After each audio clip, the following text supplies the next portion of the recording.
ao programa Hora do Estudo Bíblico, com o doutor e professor Lehmann Strauss.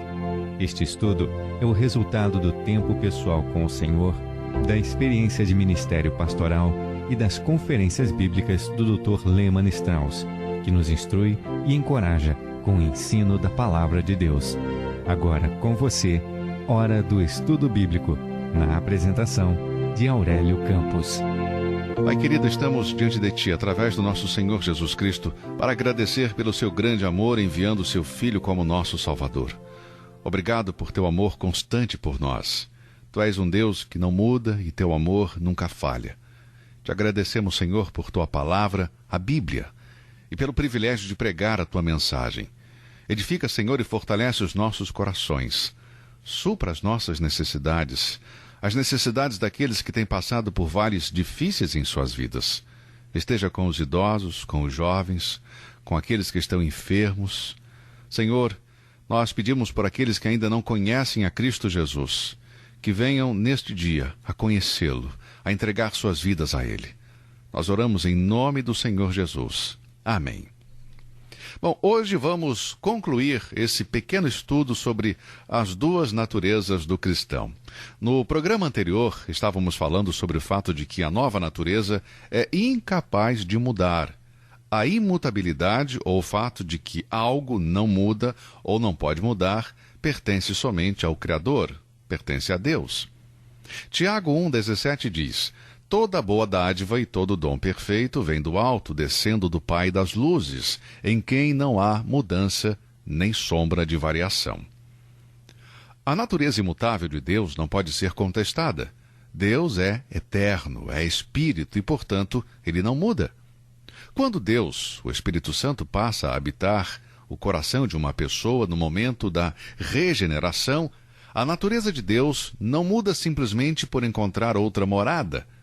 Paulo disse em Colossenses 2,10, e estais perfeitos nele. Esta obra de Deus na vida de um crente é completa e perfeita e não pode se tornar incompleta ou imperfeita. Os propósitos de Deus na redenção não podem falhar. O novo homem, criado em justiça, permanece imutável, apesar do fato do velho homem pecar. Deus, que é o mesmo ontem, hoje e sempre, permanecerá constante até aperfeiçoar o velho homem, o que inclui o corpo. A nova perfeição será alcançada quando Cristo vier buscar os seus.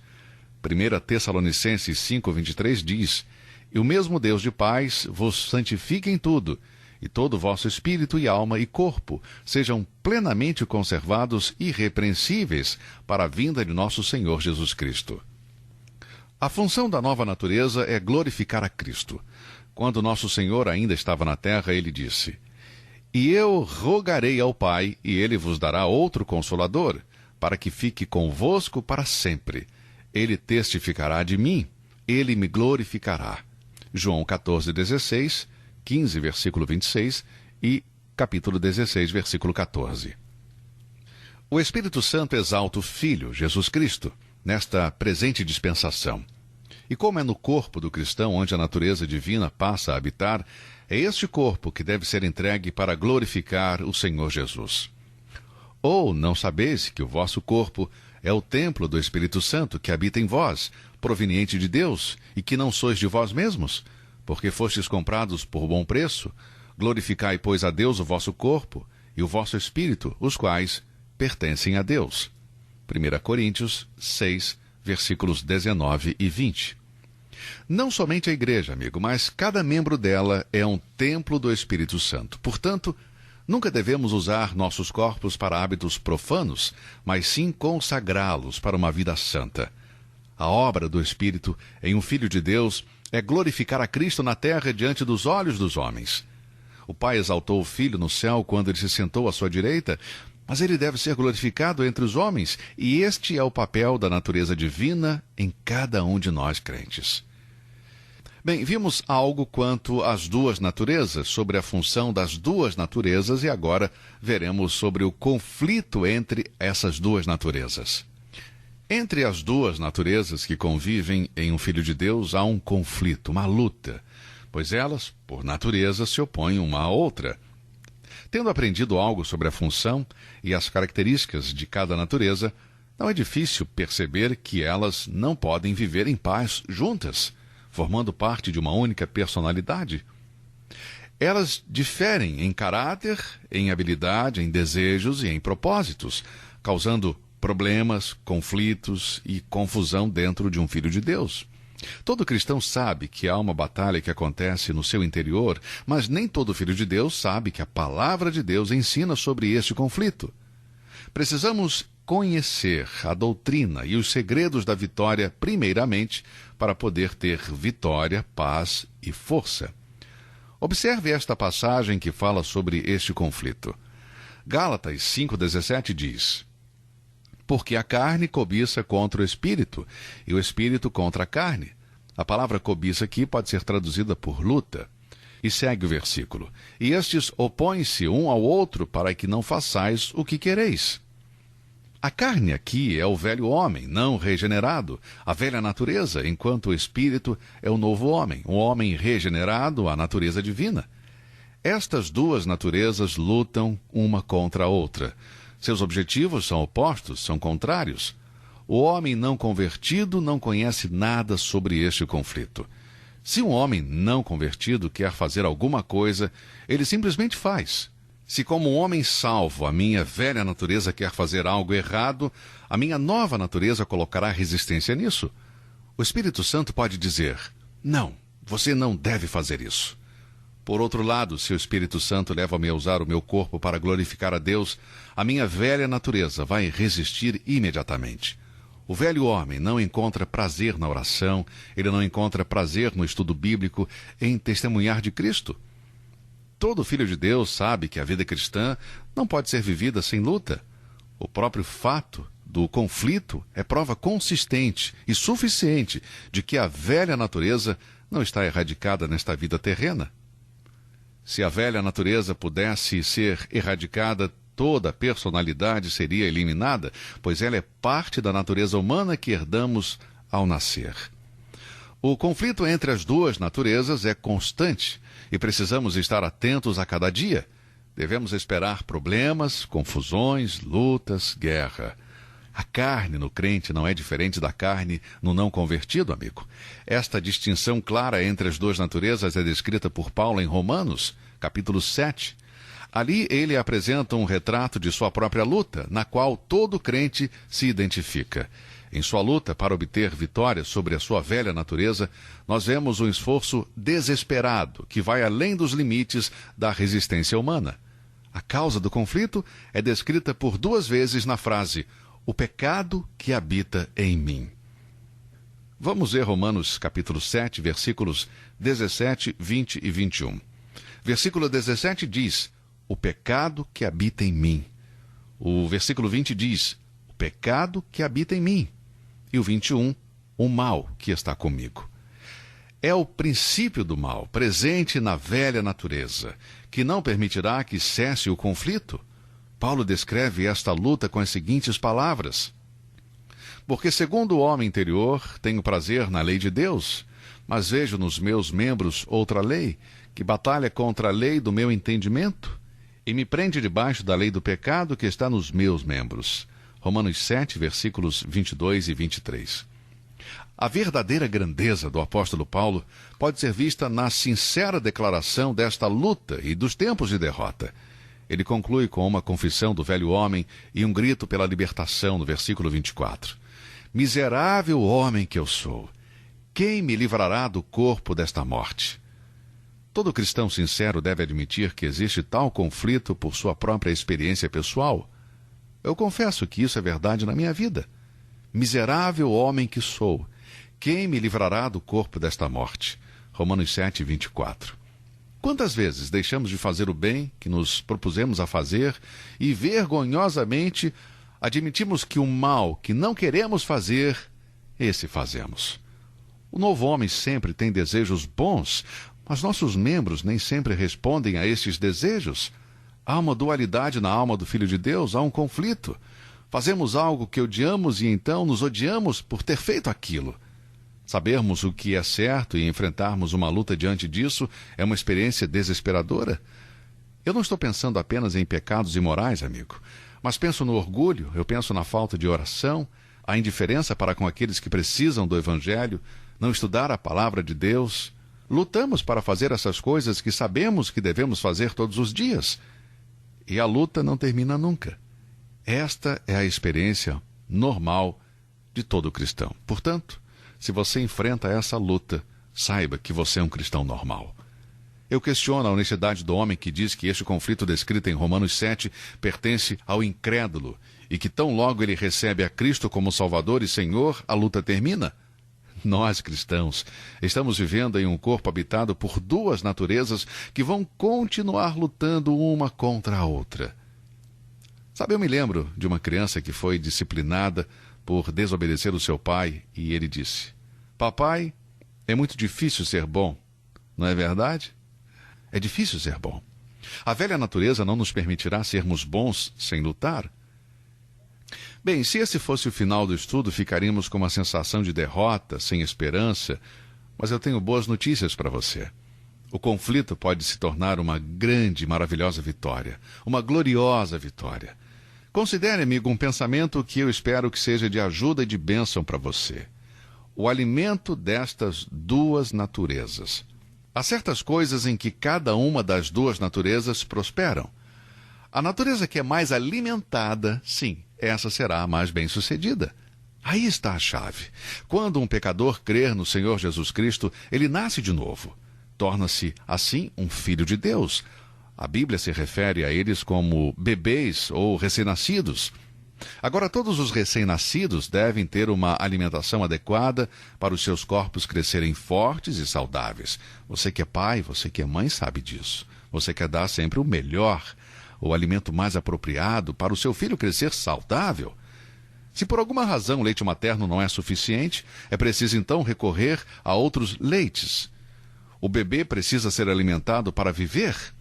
E assim é como o recém-nascido em Cristo. Ele deve ter uma dieta adequada para a nova natureza. O apóstolo Paulo escreveu em 1 Pedro, capítulo 2, versículos 2 e 3. Desejai afetuosamente, como meninos novamente nascidos, o leite racional, não falsificado, para que por ele vades crescendo, se é que já provastes que o Senhor é benigno. A nova natureza deve ter a dieta essencial da palavra de Deus para se desenvolver. Aqui é chamado de leite espiritual. Na família de Deus, todos nós começamos como bebês. Todos nós já provamos da benignidade do Senhor. Recebemos um pouco da sua graça e misericórdia, mas agora temos de seguir em frente e desejar mais. Foi através da palavra que recebemos nossa nova vida. Romanos 10:17 diz: de sorte que a fé é pelo ouvir, e ouvir pela palavra de Deus. E é através desta mesma palavra que nós devemos crescer. Antes de uma mãe dar o leite para o seu filho, ela deve verificar a mamadeira e o sabor do leite, a temperatura, para se certificar de que não está estragado, de que não está quente demais, que não foi contaminado por qualquer substância estranha. A ideia do leite não falsificado no texto de Pedro é o leite não contaminado. Em um sentido espiritual, o leite espiritual não falsificado é a pura palavra de Deus, não adulterada pelas tradições dos homens. Nós alimentamos a nova natureza simplesmente lendo, meditando e estudando a Bíblia. Não há outro alimento. O cristão deve desejar, ou seja, deve decidir fazer isso. Não há impurezas na palavra de Deus. Seu Pai Celestial nunca vai enganá-lo. Para crescer, precisamos nos alimentar e nosso alimento espiritual é a palavra de Deus. Se o novo homem deseja crescer, ele deve comer a comida divina, adaptada à natureza divina. Meu amigo, portanto, beba o leite diretamente da palavra de Deus, sem misturas, sem alterações. Deixe de lado as suas ideias e noções pré-concebidas. Leia diretamente na Bíblia. Não importa o que os outros digam, os comentários feitos por homens capazes e que dependem de Deus será de ajuda para você enquanto cresce, mas você e eu devemos sentar calmamente com as Escrituras e lermos, até que o Senhor nos fale através dela. Talvez a primeira vez você não entenda, continue lendo. O Espírito Santo lhe guiará para um entendimento correto da verdade. Ele não vai enganá-lo. O Santo Espírito é o melhor e mais confiável mestre da verdade divina. Alguns homens irão corromper a palavra de Deus, mas o Espírito Santo nunca fará isso. Uma das características da criança é confiar nos outros. Você já percebeu? Assim, o recém-nascido em Cristo deve ter confiança na palavra de Deus para alimentar o novo homem. A palavra recém-nascido que Pedro usa aqui não é um termo que expressa desprezo, como quando Paulo usou ao escrever aos Coríntios. E eu, irmãos, não vos pude falar como a espirituais, mas como a carnais, como a meninos em Cristo. 1 Coríntios 3, versículo 1. Os cristãos de Corinto não estavam alimentando o novo homem e, portanto, não estavam crescendo. E, como resultado, a velha natureza os dominava. Observe os termos contrastantes: espirituais e carnais. O desenvolvimento espiritual depende da medida em que nos sujeitamos à palavra de Deus. E tal sujeição depende do conhecimento que adquirimos lendo e obedecendo a Bíblia. A falha dos coríntios em não alimentar sua nova natureza lhes conduziu à imaturidade espiritual, a não ter poder ou discernimento espiritual. Paulo os chamou de irmãos, mostrando assim que eles eram cristãos, mas eles não tinham crescido depois que nasceram novamente. A assembleia local em Corinto nunca se recuperou totalmente do domínio do velho homem na vida dos crentes que estavam ali. Havia divisões, havia brigas entre eles. Estas acusações que Paulo fez contra eles eram sérias. Há muitos cristãos contenciosos e muitas divisões entre os filhos de Deus. Existem muitos santos pecando nas igrejas hoje em dia. Tudo isso acontece porque o novo homem está morrendo de fome e o velho está sendo alimentado da prosperidade, dos prazeres e ocupações do nosso tempo. Os cristãos que se alimentam bem com uma dieta espiritual não estão correndo atrás das atrações deste mundo. Os cristãos que dedicam todo o seu tempo livre para esportes, entretenimento, programas de televisão mundanos, estão matando de fome o novo homem e estão alimentando o velho homem, a velha natureza. Você acha que esse cristão terá vitória? Esse tipo de cristão vai estudar a Bíblia, vai orar, vai testemunhar? A resposta, amigo, é não. Nós sabemos bem disso. Os cristãos que não estudam as Escrituras se contentam com um pregador que estuda por eles, para eles. Eles param de orar e ficam satisfeitos em que orem por eles. Eles não se preocupam em telefonar para um incrédulo, mas estão sempre pensando e esperando que os outros respondam rapidamente quando seus parentes não convertidos estão com problemas. Fazer morrer de fome a nova natureza é fatal para a maturidade espiritual. Alimente o novo homem com a palavra de Deus. Faça isso diariamente, de forma diligente. Não é suficiente simplesmente crer. Devemos acrescentar conhecimento à nossa fé para que nos tornemos espiritualmente adultos. Bem, depois de alimentarmos o novo homem, qual deve ser a nossa atitude para com o velho homem?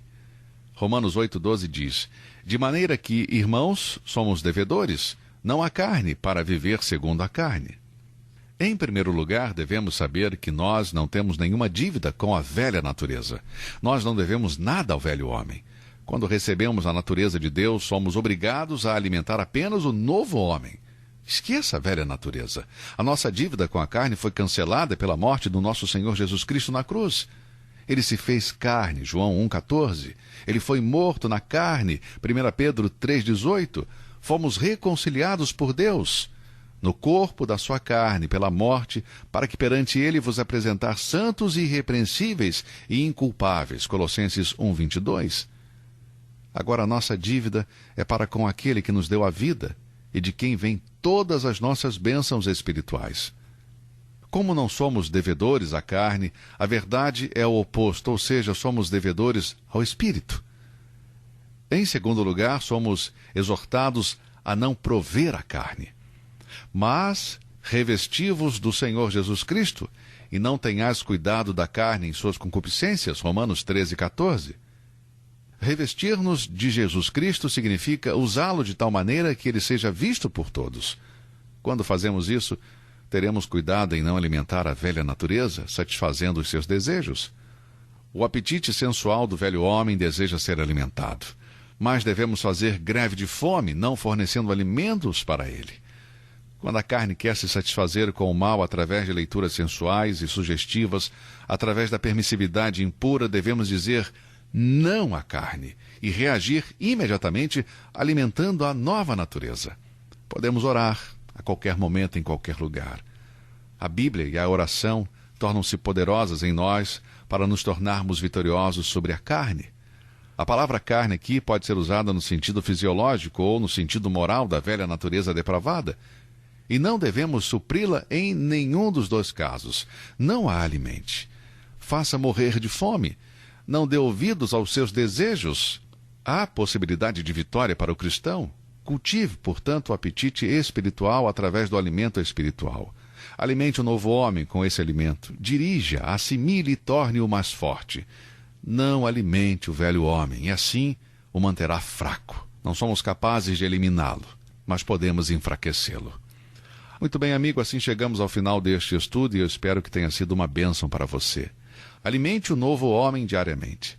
Levante todas as manhãs, abra sua Bíblia, sente-se calmamente para meditar, para orar, ler e pedir ao Espírito de Deus para ajudá-lo a aceitar e assimilar a verdade divina para que você possa ser mais forte no Senhor. Eu espero e oro para que o Senhor conceda a todos nós e à nossa igreja uma vida cristã vitoriosa, alimentando o novo homem e deixando de alimentar o velho homem. E assim encerramos. Querido Pai, nós te agradecemos pela bênção da Tua palavra. Obrigado por podermos ter vitória no Filho de Deus. Te agradecemos por nos dar o Espírito Santo, fazendo-nos participantes da Tua própria natureza. Senhor, sabemos que não seremos perfeitos até o Senhor Jesus voltar.